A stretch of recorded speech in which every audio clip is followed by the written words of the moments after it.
Hello friends, ఏం చేస్తున్నారు? వర్షాలు బాగా 3-4 రోజులు భలే వర్షం పడిందమ్మా బాగా. అసలు ఏ పని చేసుకుందామన్నా బయట చేసుకోవాలి. మాకు షెడ్ లాగా ఏం లేదు అంట్లు కడగటానికి కానీ దేనికైనా. బాగా తడిసాను ఈ 3 రోజుల నుంచి. అసలు మొహం అంతా వాసి జలుబు చేసి బాగాలేదు, జ్వరం వచ్చింది. జ్వరం వస్తే హాస్పిటల్ వెళ్ళి మందులు తెచ్చుకున్నాను.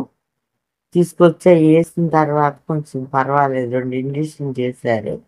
ఏం చేద్దామన్నా వర్షం కదా భయం. ఒకటి కరెంట్ లేదు, కరెంట్ తీసేశారు. కరెంట్ తీసేస్తే ఏం చేస్తాము? ముసలి దాన్ని నేనేం కళ్ళు కనిపించవు. ఆ సెల్లో లైట్లు వేసుకుని పని అంతా చేసుకుని వంట చేసుకుని అట్లా చేసాము. తర్వాత ఒక రోజంతా లేదు కరెంట్ అసలు. భలే వర్షం పడిందమ్మా. అందరు ఎట్టున్నారో ఏమో మరి. ఆ, అసలు ఏం వర్షం లేబ్బా.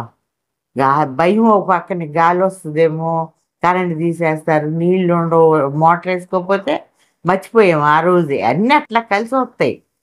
మేము మర్చిపోతే కరెంట్ వచ్చేదాకా వెయిట్ చేయాలి. వర్షం పడుతుందిగా నీళ్ళు పట్టుకుని గంటలే గడుపుకుని చేసుకున్నాం. అన్ని ఇబ్బందులే వర్షం అయినా దేనికైనా. రైతులు ఎంత బాధపడుతున్నారో.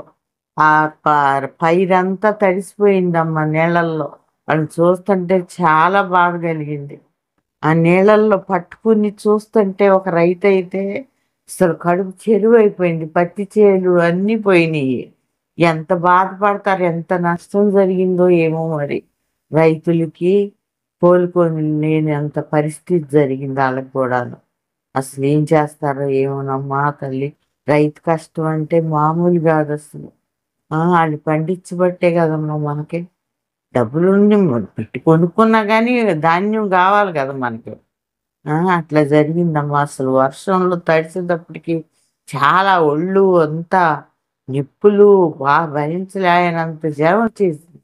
వెళ్ళి ఇంకా ఇంజక్షన్ చేయించుకుంటే కొంచెం పర్వాలేదు. మొహం అంతా వాపుగా వచ్చేసింది.